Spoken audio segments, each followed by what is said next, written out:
I was gonna go, scene. And cut. Yes. Nice. Okay, my name is Nicole Sodoma. And I'm George Kelada. And this is Dating After Separation.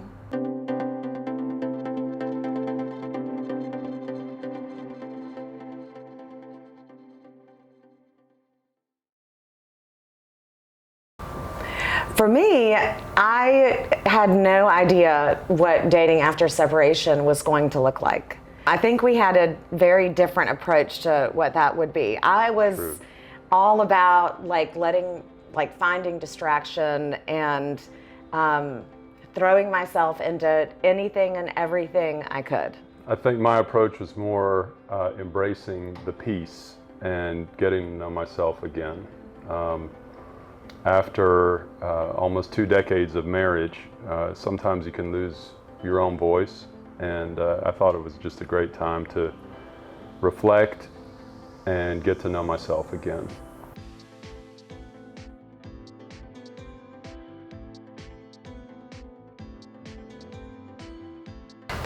Well, I think my question, how did you decide that you were finally going to, because I had already started dating when we met. Right. So, how did you decide I'm ready? It was just the beginning of feeling open to it. And at the time, my kids were in high school. They were both in relationships. And I'd had a season of about 18 months to myself. And I was happy. I was happy single, but at the same time I was also open. And when we met, I wasn't in that mindset, but for some reason I couldn't stop thinking about you and was compelled to ask you out. And that's how it happened.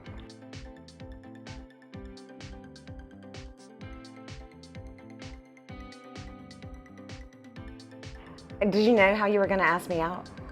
I wrestled with it. I wasn't sure, but we, over time, realized that we had multiple connections. And as I became aware of these connections, I didn't know when I would see you again. I wanted to let you know that, and the best I could think of was an email. And it's almost like it should have been on an AOL account. Yeah. A lot of people have a really hard time figuring out, dating after separation, how am I going to meet somebody? And I think it's a lot harder for women than it is men. So, I refuse to do... I don't know that I agree with that, but okay.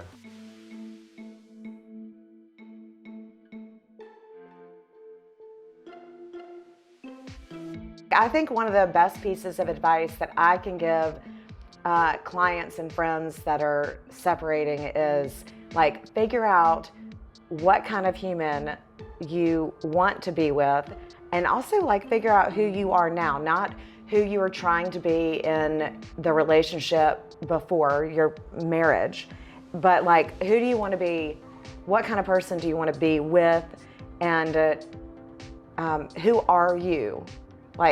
Because I think that a lot of times, by the time you get to the point of separation, you have evolved to trying to make it work, and then you kind of lose sight, like you said, that you stop having your voice. Well, some people, I would describe it as was there enough space for me then? And then who had I become that I really didn't feel inside that I really was? Right. And so, having that space to figure it out, and then figuring out who you wanted to be with. I think that was one of the biggest challenges.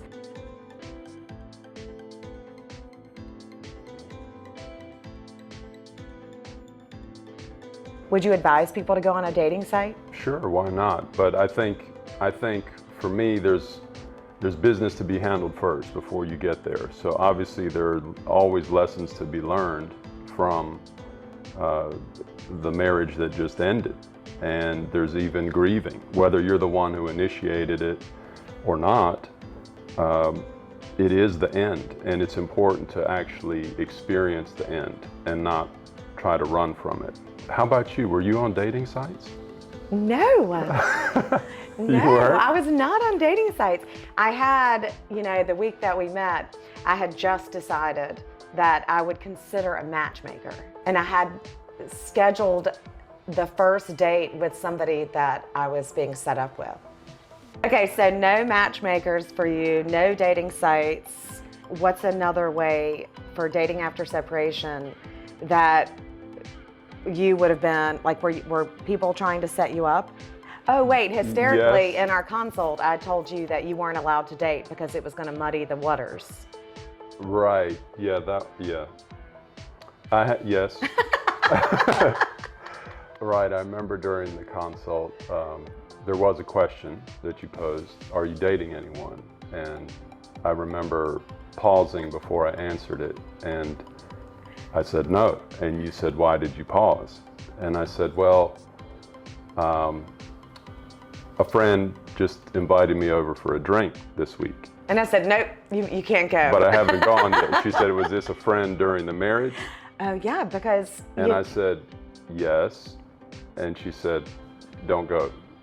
Well, I mean, I wasn't doing that. I wasn't doing that because for selfish reasons. Right. Like, you were trying to protect me from some sort of... Right, because when you're separated and you're trying to negotiate some resolution, when people start to date outside of, of that, it becomes really more contentious. Right. And so that was because people, It's just one more thing you might have to deal with. Right. And it makes the negotiations so much tougher, and it ends up costing the person going through separation so much more money. Right. Because it's like another hurdle. Right. Even though it depending on the laws of your state, like it might not need to be. Right.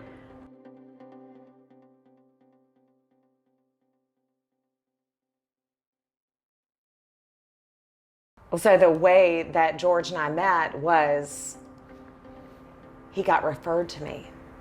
And I barely remember our consult. He said that, we were on the elevator together, and he remembered what I was wearing. And I only remember what I was wearing because I was filming something for a podcast that day. And but at the end, and there was another attorney in the consult. And I mean, it's kind of funny now to look back and think that he got referred to me, but then it turns out we had all these other connections. And but that must have been really scary, asking out the divorce attorney. For sure. From the time that George and I talked for the first time to the consult to our first date, a couple of months had passed. So, and we had no communication over that period. Right. And so then from the first time I got the email where you told me about, like, here are all the connections we have, and I started realizing it, like, the timing was so perfect. But for that date that I had scheduled with that matchmaker. Right, there was that. And then, and I mean, as luck would have it. You wanted me to tell you not to go, right? It's true. Yeah. I wanted you to tell me not to go. Yeah. And I had my phone beside me the whole time during the date with the matchmaker connection. Right. And was hoping that you were going to text me during the date. He didn't. I didn't, but I just really, again, believed if it was meant to be, it would happen. And you did tell me about the date. You didn't really seem like you wanted to go.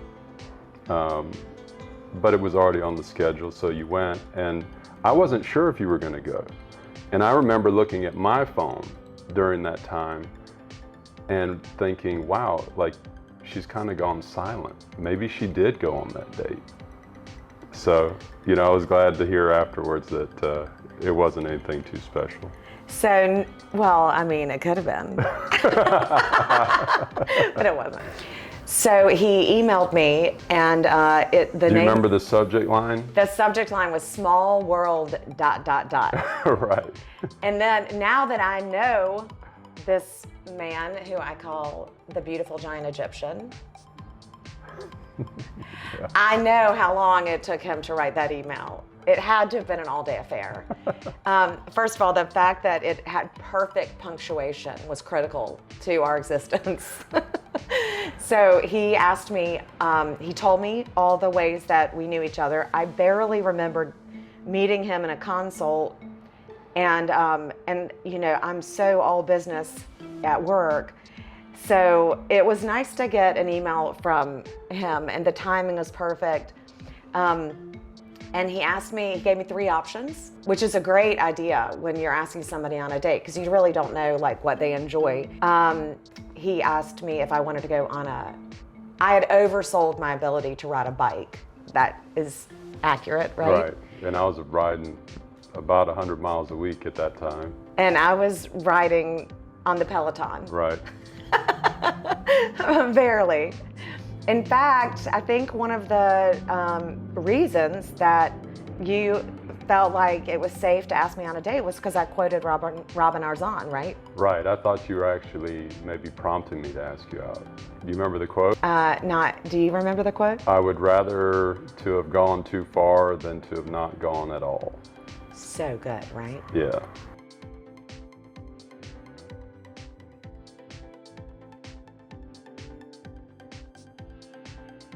But he gave me the choice of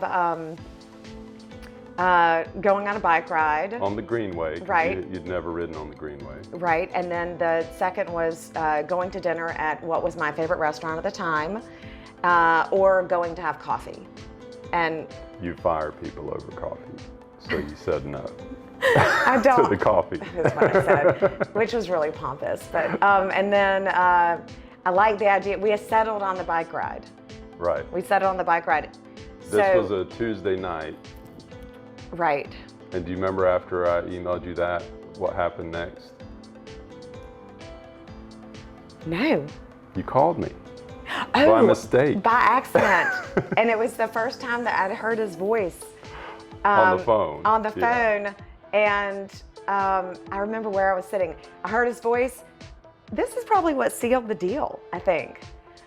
Because like humor is my friend. Like, you know, I love to laugh. It was probably 11:30 at night by the time I sent the emails escalated to asking you out. Right. And you replied. But then I guess I accidentally hit call or something, and I called, and then he started laughing. There was no, I don't even think he said hello. Like I was laughing and you were laughing, and then we both hung up. Right. So all we could hear was each other laughing. And I think, you know, I really think that's what sealed the deal, because, you know, I mean, laughing is such a big part of what keeps me sane. Yeah. So the first date, that was Tuesday night. The date was scheduled for Friday afternoon. We were going to go on a ride on the Greenway. But the night before, I was having dinner with some very good friends, and at the end of dinner, I decided that I was going to drive home where I actually passed where he lived. And so I was, you know, fearless at the time, and called and said, hey, I'm in the neighborhood. And this is the start of what we eventually called the assault, because as soon he answered the phone and I pulled into the parking lot, and he walked out with his, you know, he was carrying water, and he had this gait and confidence about him, and he had this big, giant smile, and as did you. You had a huge smile on your face. yes, And we just immediately kissed. Remember? yes, and that is what I call the assault. And yeah, that's the PG version. Yeah. Yeah. Yes. It's hot in here. Yeah.